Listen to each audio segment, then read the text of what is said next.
Alrighty, hey guys, welcome back to another discussion video, thread overlook video, whatever you want to call it. But we have some more dev news on this thread that we did go over previously in a video, probably like about a week ago. This guy stated that he was having a problem, and the title reads, "I have no control over my vassals. I accidentally started an oligarchy."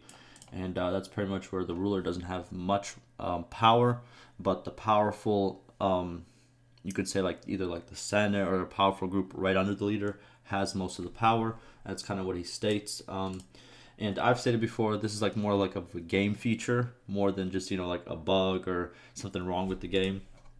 We had a lot of dev replies on page 2, I'm pretty sure, and 3. Yeah, some stuff that they wanted in the future, like clan, what do you call it? Like certain things you could do, like give direction towards your clan members, or as a king give direction towards the other clans. Like, oh, I want to prioritize this settlement for attack and stuff like that. And just overall talked about this thread. Now we have some news. In the dev states that they had a meeting about some of the ideas in this thread, and some were rejected and some were approved. Therefore, yeah, very exciting. We might see some of this in the future. So we're going to read through this. We also have some posts over here. We're going to read through that as well and see what we're going to get. Like always, it's going to be linked down below, and let's check it out. All right, so developer makes a statement. We carried some of your ideas to meeting, and also we added some ideas. However, sadly, most are rejected. As a decision, there will be only 2 implementations at this subject. That's usually how it is, you know what I mean? At this point of the game, they're going to go with a little more safer options and stuff like that, more, like I said before, like more radical options, more options where it's like you have to like build up from the face down. Unless they're super solid and unless they fit super well, they probably aren't going to get implemented. That's just unfortunately how it is. But that's not saying a DLC can't do it later, or a mod obviously, but that's just at this point how it is. But all right. So first, there'll be a wage slider the way he wrote it. Okay. There'll be a wage slider for each party, so you'll be able to limit wages of your parties. For example, you could set this limit to 500 NARs for a party led by Companion X. So this party will stop recruiting / upgrading men when their party limit reaches that limit. Even this was nearly rejected, would be left to future for finding better ideas. We insisted to do it now, and it worked. Okay. Okay, it's a cool little option. So if you want to have, obviously, kind of early to mid game, if you want to have, parties roaming with like 20 or 30 guys because you don't want to spend too much. Because obviously, if they don't make enough profit, the wage cost goes to you. And usually when they start the party, most of the wage cost goes to you. So this will help you out in the early game a lot to kind of micromanage how much you can afford to pay them if they aren't making any, profit. Okay, cool. Yeah, I think that's a good idea. 2, players will be able to set stance of their parties as one of 3 stances: defensive, aggressive, default. Beautiful. This is great. Wow. Yeah, no, this is big. This will stop a lot of your parties from, what's it called? What do you call it? Dying, getting captured, being an idiot, wasting too much time traveling from one place to another. I think this is great. Hopefully, depends what they mean by defensive and aggressive. Does defensive mean they only stick around places that are neutral and or either theirs? Like if I have a kingdom and those parties are under me, do they stay within my kingdom boundaries? And how are the boundaries set exactly? I want to see how that is set. Like exactly where does it cross the line from defensive to aggressive? Obviously, aggressive means attack. Does defensive mean never attack, or does it mean always just go back, or does it mean a certain part of the map that you currently own or are at peace with? So we're going to have to see exactly what that means. It's kind of vague right now. And then default is what we have currently, where they can choose by themselves. Excuse me. But, all right. Makes sense. Now, what was rejected? Okay, so it's probably going to hurt my feelings a little bit, a lot of other people's feelings, but let's see what was rejected. All right, so 1, player will not be able to set a prioritized target for his clan parties. Example, you will be able to set stance as defenses, but you cannot select a prioritized target, so you will not be able to say your clan prioritizes defending target this, which would result in patrolling around X most of the time. I'm not against this suggestion, by the way, and wanted to see it in the game. That is unfortunate. I think that should be in the game. I guess maybe for balance. I can see why they did it. Here's why they did it. So if they were to do it this way, then you would have to manually go back and then set them to something else. And you might forget, and then you might think to yourself, oh, is this a bug? He's just standing there. So I think they made it more simple just to make it more friendly towards the newer players and, players who, I play RTSs, for example. Age of Empires 2, I love it, but a lot of people, it has a good community, but whenever I play it, I want to say I've played maybe hundreds of hours at this point. I think, and let's say I play 10 games, let's say it's a 44 in each game, so there's 8 players, that's 80 players. Out of those 80 players, I think about 10 of them are kind of very good or above average, and then the rest are kind of average, and then like 60 of them are not that good at RTSs, right? Which is there's nothing wrong with that, right? But it's just RTSs require you to have a lot of you gotta be fast, you gotta think really fast, you gotta make choices really fast, and I think the reason why they dumbed this down was because if they were to make it so you can prioritize specific targets, like, oh, go here, then go here, then go there, then go there, some people don't want to have that much choices. I know it sounds stupid, but that's just how it is. You know what I mean? And sometimes you do like playing a more simpler game. And I understand the more hardcore players obviously going to be like, no, I do want this. And I get it. I want it too, but it's just, when they made that decision, I'm pretty sure that was kind of what they had in mind. Make it a little bit more simple, a little bit more friendly towards, the common player, and kind of just, go from there. While this is implemented, I think this can be implemented as a mod. Once this is implemented, I think the system can be there to tweak this and make this into a mod. It's unfortunate that it didn't happen. As you can see, the developer wanted it, but, the decision was made that, unfortunately, that's not where we're going. It is what it is, guys, 2, player will not be able to select prioritized upgrade targets or focus troop types like archer, cavalry, infantry, or limit recruiting to any culture. In my opinion, this is not so important. Too much micromanagement. See, here we go. So, again, if you're an RTS player, if you're a player who likes a lot of micromanagement, likes a lot of clicks per second, just, you know what I mean?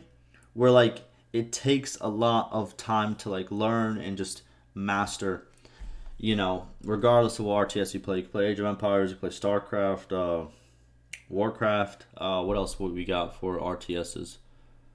I know I'm missing some, but those are the main ones that I've played in the past or play right now. But obviously there's a group that likes micromanagement, like to a core, where they could just have a lot of control over what they do and be very specific.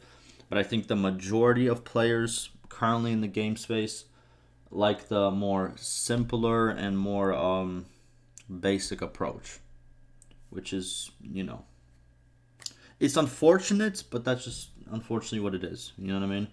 But I would have liked to see this too. But again, we talked about this why with the current state of the game, everybody would just pick cavalry because that's just the way to go. You know what I mean? Maybe archers sometimes, but if you would pick infantry, then you would just pick the losing side. So I think more stuff needs to be placed before this can get implemented, but I don't think it will now since it was rejected before. I don't think they will change their mind unless some drastic changes happen. 3, most disappointing as a personal view for this developer is as king you will not be able to do anything over AI decisions as it is currently situation of game. We come up with the idea of king to spend influence to boost some war targets. In this scenario, king will be able to spend 50, 100 to 200 influence to boost a target, so probability of AI armies to select this target would increase. If that target is captured by one of our armies, this influence spent by the king will be shared by leaders of that army. If any other kingdom capture that target, king would get spent influence back. So as the king, player would be able to boost selection of target When player is a vassal, he would see a target chosen by AI time to time, not always. This would add more sense to the game, however, it was also rejected. If it was accepted, you will be seeing something like this. It pretty much shows, it's like a bounty system, but for influence. So, it shows where the person is, it shows how much influence is on their head, and if you get it, then you kind of, you get a boost. Now that I think about it, I think bounties on head makes a lot of sense. I think they've been around since so long, and I think it makes sense to actually put it in there. You can even put a gold bounty. Anybody looking for a mod? Anybody looking for a? That's a good mod. Something called like just Bannerlord bounties. That could be such a good mod. That's like even the name rolls off perfectly off the tongue. That should be in the game. Like either influence bounties or even just dinar bounties. Unfortunate. It sounds cool, but again, it is what it is. Alrighty, so as a summary, as decided design, you will get 1 starter for each clan party for limiting wage of that party, and 1 drop box for determining stance of your clan parties. So if you okay, so he goes kind of more into detail. So if you select defense stance, they will not do any hostile actions, but you will not be able to give them a prioritized target to defend. Maybe a defense stance, we can prevent clan parties to join hostile armies. Also, however, even an army is created for defending, it can change idea later. Okay, so they just won't. Okay, so they just won't engage in battles. They'll just defend, let's say, against raids and stuff like that they see. Okay. Probably these 2 additions will not have so limited effect on gameplay. We are sorry for this. Nothing to do. We wanted to do more detailed system, which gives more control to the player as clan leader or king, which can make gameplay better, but we cannot do without permission. It is unfortunate, that is the beast. You gotta listen. I got nothing to say. You know how it is. I think most gamers know how it is. You know what I mean? You want like the most expansive, most crazy, most in-depth type of game, but there are decisions that need to be made. There is stuff that needs to be cut, even if the developer wants it, the player wants it. It doesn't get chosen. All right. What annoying is decision takers are not coming here and discuss with you. Even I do not think they read most of the times. As reason they give us to reject most of these ideas, they say our game is not a real-time strategy where players have to select targets. Boom! Listen, dog.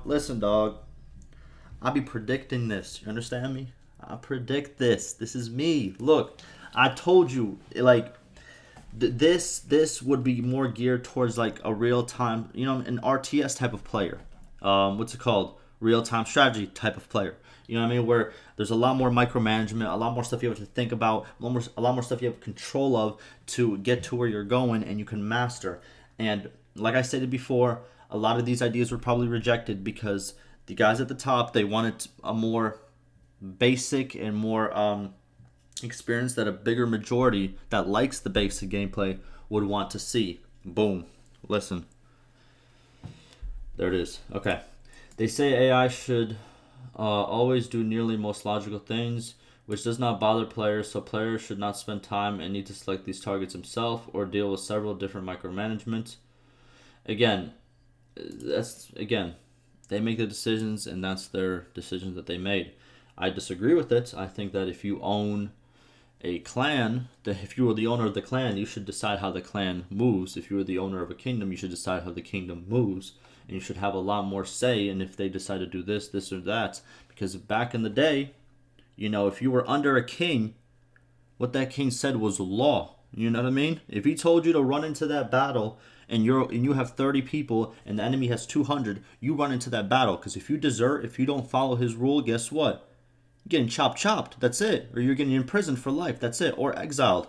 That's just what it was. You followed the ruler. You followed the king. That's just, you know what I mean? So it currently doesn't make much sense that the AI has so much freedom when they're under a king or they're under a clan, because being honest, back in the day, you didn't have that freedom. You did as the king told you.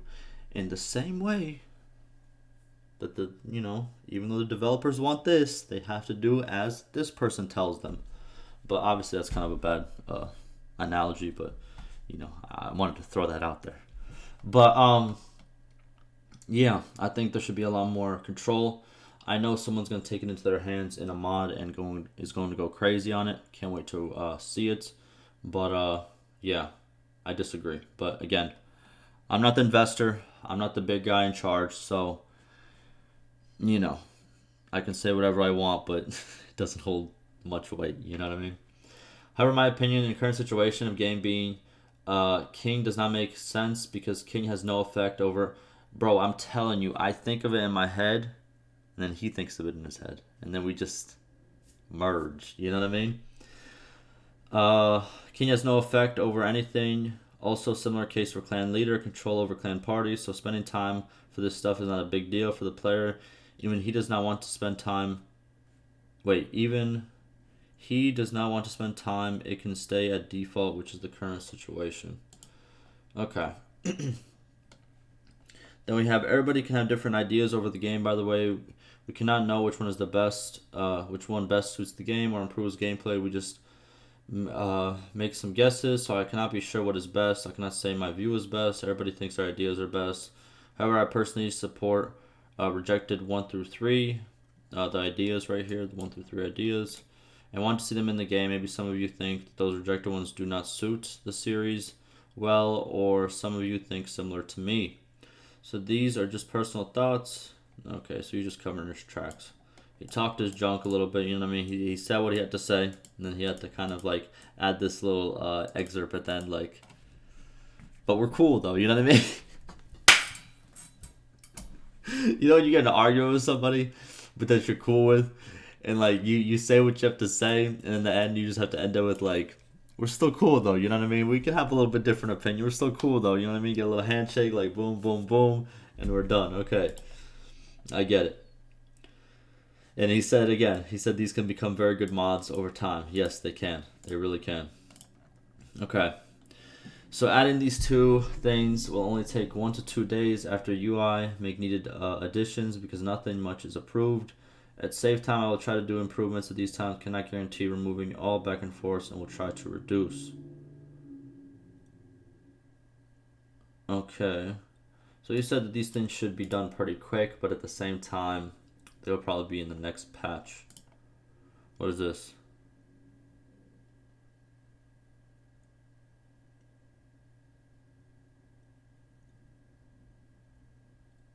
What is this? Wait, so adding these two things will only take 1 to 2 days. At save time, I'll try improvements to this stuff. Can I guarantee moving all back and forth? So I'm trying to reduce. So we got something more. What is this? So the AI should enter. The terrible most necessary changes, in my opinion, are the AI should enter fiefs while fleeing. That's interesting. Yeah, they should do that because players do that all the time.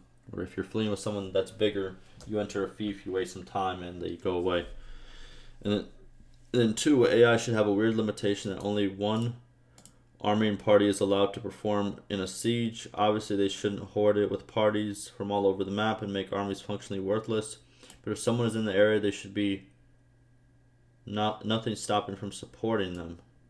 What does that mean?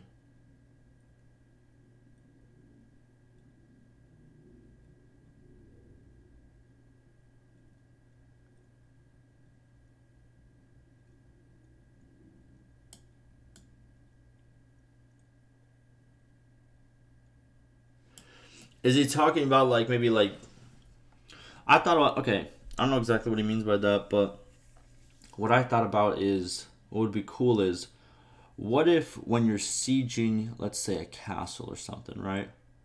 Um yeah, or castle or town, you're sieging it, you go into the assault phase, or even before you go into the assault phase, you start as you continue sieging, you start to see garrisons from nearby castles or garrisons from nearby towns start running towards you as their own type of parties, temporary parties that try to defend, their neighboring town.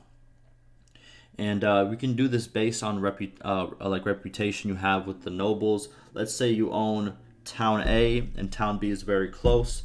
You guys have good relationships between each other. You know what I mean? The owner of town A and town B have good relationships.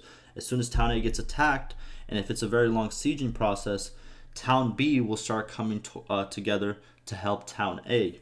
I think that would be cool as well. Have these temporary parties come out. Will that be added? Probably not. But I think that would be a cool idea. Alrighty, what is this?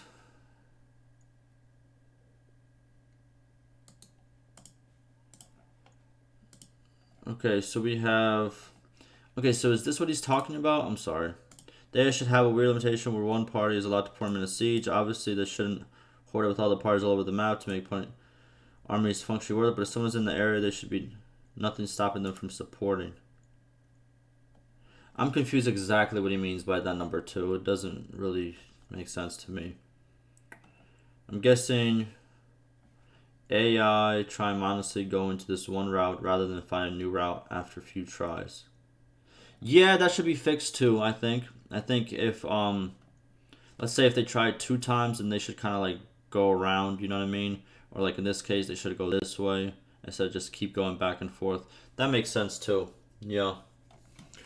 But alright, that's going to do it. I know I said I was going to cover these 2 as well, but the video is getting kind of long, and these are kind of long as well. So, I'll probably do it in a part 2. But we are getting some new features, unfortunately. You know, some disappointment as well, but it is what it is. Hopefully you guys enjoyed. Hopefully you guys found it informative. Ask me any questions, any concerns, and like always, stay safe.